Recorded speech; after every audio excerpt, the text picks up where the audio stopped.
Hello বন্ধুরা, বেরিয়ে পড়লাম বাঁকুড়া বিষ্ণুপুর জয়পুর জঙ্গল পিকনিক করতে।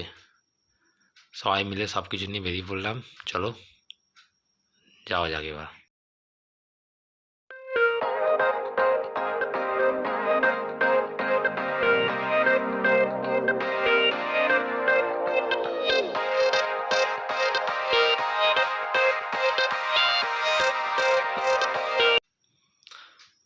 রাস্তায় দাঁড়িয়ে চা খাওয়ার পালা। সবাই মিলে নিয়ে পড়লাম চা খাওয়া বলে একটি দোকানে দাঁড়িয়ে চায়ের অর্ডার দেওয়া হলো।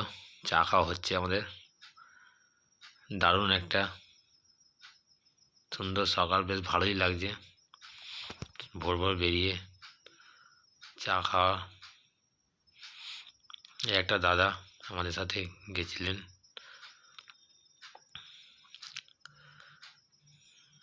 জামাইবু আমাদের থেকে অনেকটাই বড়। একটা বন্ধু একটু বেশি ফাঁকা, উল্টো পাল্টা বকছে। চাটা খেয়ে দে এখন সবে আমরা 30 কিলোমিটার এসেছি। এরপর এখনও চলবে মোটামুটি 100 কিলোমিটার। এখন তাহলে যাওয়া যাক, আমাদের যেতে হবে। চলো আমাদের গন্তব্যস্থল দেখা যাক কতক্ষণ লাগে। চলুন।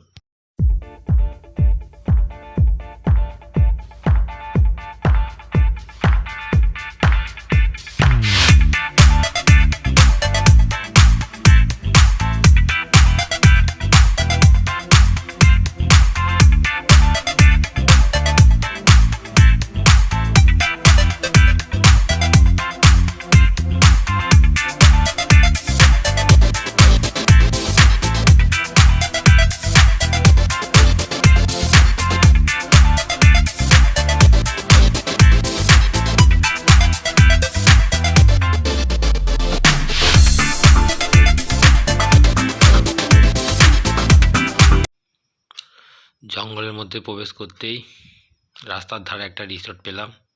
সেই রিসোর্টে আমরা সবাই একটু ফ্রেশ হলাম। ফ্রেশ হয়ে সবার খিদে পেয়ে গেছিলো। তখন চিন্তা ভাবনা করলাম যে না, খাওয়া দাওয়া টিফিনটা এখানে সেরে নেওয়া হোক। এটা হচ্ছে বনশ্রী রিসোর্ট, খুব ভালো পরিবেশটা। কোনো সময় যদি কেউ আসেন এখানে থাকতে পারেন, ভালো জায়গাটা। এবার আমরা টিফিনটা করবো বলে রেডি হলাম। আমাদের গণেশরা এখন টিফিন দিচ্ছে সবাইকে। আমরা রাস্তায় রিসোর্টের পাশে একটা জায়গায় দাঁড়িয়ে টিফিনটা খাচ্ছি। দারুণ একটা অভিজ্ঞতা। টিফিন কমপ্লিট, এবার চললাম।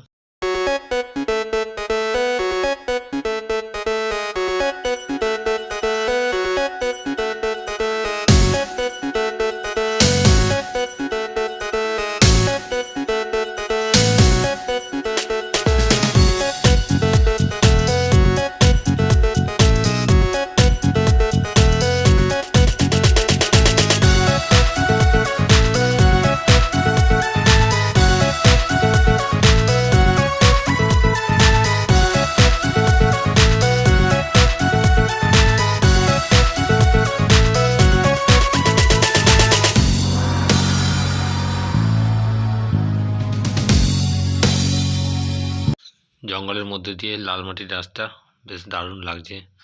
দুদিক পুরো জঙ্গল, ঘন জঙ্গল। এই জঙ্গলে দুদিন আগে নাকি হাতি বেরিয়েছিল, এখানকার লোকেদের কাছ থেকে শুনলাম। খুব সুন্দর চারদিক জঙ্গল। জঙ্গলের অভিজ্ঞতা দারুণ। যারা এসছেন তারাই বুঝবেন একমাত্র।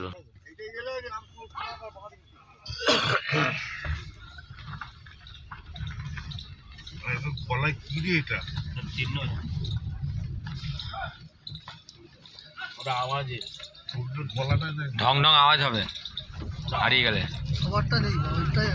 না না সবারই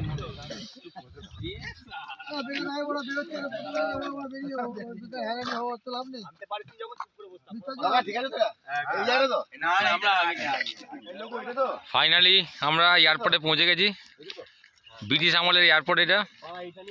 এখানে স্পটটা আমরা ভালো লাগলো, এখানটায় দাঁড়িয়েছি আমরা সব। এবার পিকনিক করব সব। সেই 5টায় বেরিয়েছি, 10:30টায় পৌঁছলাম। অনেকটাই দূর, ভাবছিলাম যে বেশি সময় লাগবে না, কিন্তু অনেক সময় লেগে গেল। এইসব তিরপল পাতা হচ্ছে, এবার সব পিকনিক শুরু হবে। চলো পরে আবার। মাঝখান থেকে কাপড়ের মতো উঠবে, এক একটা লেয়ার উঠবে। একটু হাফ করবো নাকি? হ্যাঁ, আরো মোটা গাছ পাতলা করে চলে যাবে। 3-4টা লেয়ার একসাথে করা। হ্যাঁ, ছোট ছোট করবো তো।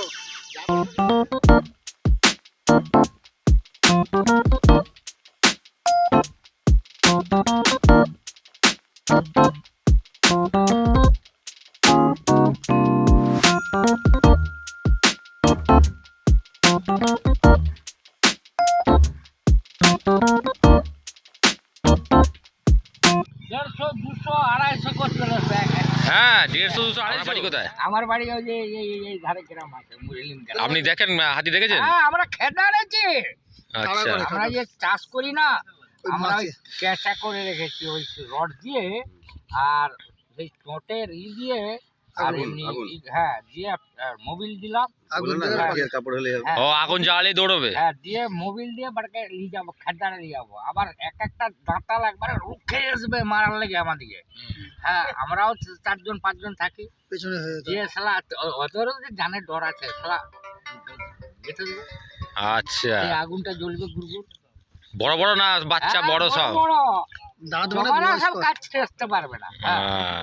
খেদারে নিয়ে একবারে এই জঙ্গলে জঙ্গলে পরশু দিনে প্রচুর বম দিয়ে খেলা দিয়ে চলে গেল।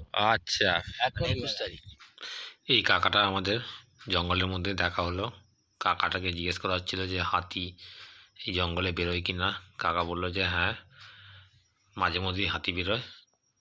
হাতিকে নাকি কাকা জঙ্গলের মধ্যে দিয়ে আগুন দিয়ে তাড়িয়েছে অনেকবার। কাকাটা বেশ ভালো। তা হরিণও আগে দেখা যেত, এখন আর দেখা যায় না।